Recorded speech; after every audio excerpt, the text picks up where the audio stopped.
ចាសួស្តីពុកម៉ែបងប្អូនទាំងអស់គ្នាថ្ងៃនេះដែរនេះខ្ញុំសូមធ្វើការបង្ហាញពីប្រភេទរទេះសម្រាប់បង្វិលមាន់បង្វិលទាមួយឈុតថ្មីទៀតហើយចាហើយម្ដងនេះយើងប្លែកបន្តិចព្រោះដោយសាររទេះនេះយើងប្រើចាប់ភ្ជាប់ជាមួយនឹងម៉ូតូណាហើយដងប្រភេទរទេះបែបហ្នឹងគឺយើងលក់នៅនឹងកន្លែងចាហើយសូមបញ្ជាក់នៅក្នុងរទេះនេះបន្តិចចារទេះនេះគឺយើងអាំងបាន3ស្នួរចាស្នួរឥឡូវភ្ញៀវគាត់យកស្នួរទា2ស្នួរមាន់1ចាអ្នកខ្លះគាត់ហៅចកាអ្នកខ្លះគាត់ហៅស្នួរដូចខ្ញុំអញ្ចឹងណា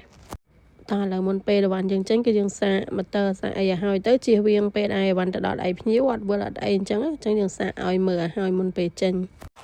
ខាងមុខនេះក៏យើងមានស្លាបប្រវែង3តឹកកន្លះសម្រាប់ដាក់តាំងថាសតាំងម្ហូបរបស់គាត់នៅខាងមុខនឹងដែរចាខាងលើអីគឺយើងមានតនើដាក់អីវ៉ាន់អីដូចតែយើងមកដងអតេចំហៀងនឹងទេចាអានេះយើងមើលពីក្រោយបែបនេះទៅគឺវិលមួយស្មើបែបហ្នឹងតែម្ដងចាខាងក្រោមនេះក៏យើងមានទ្វារបិទបើកកាយផេះតម្លាក់ឬក៏ដាក់ខ្ជុងដាក់ថាសដាក់ជ្រុញអីនៅខាងក្រោមនឹងបានចា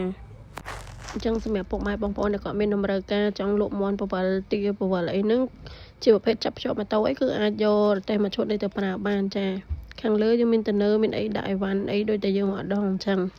ហើយឥឡូវនេះវីដេអូរបស់យើងក៏មានតែប៉ុណ្្នឹងទេចាក៏អរគុណច្រើនចំពោះការជឿជាក់និងគាំទ្រមកលើ page មេងហៀងសិប្បកម្មធ្វើរទេះគ្រប់ប្រភេទយើងខ្ញុំផងដែរចាក៏អរគុណសម្រាប់ការទស្សនាវីដេអូមួយនេះយើងជួបគ្នានៅវីដេអូក្រោយៗទៀតចាបាយ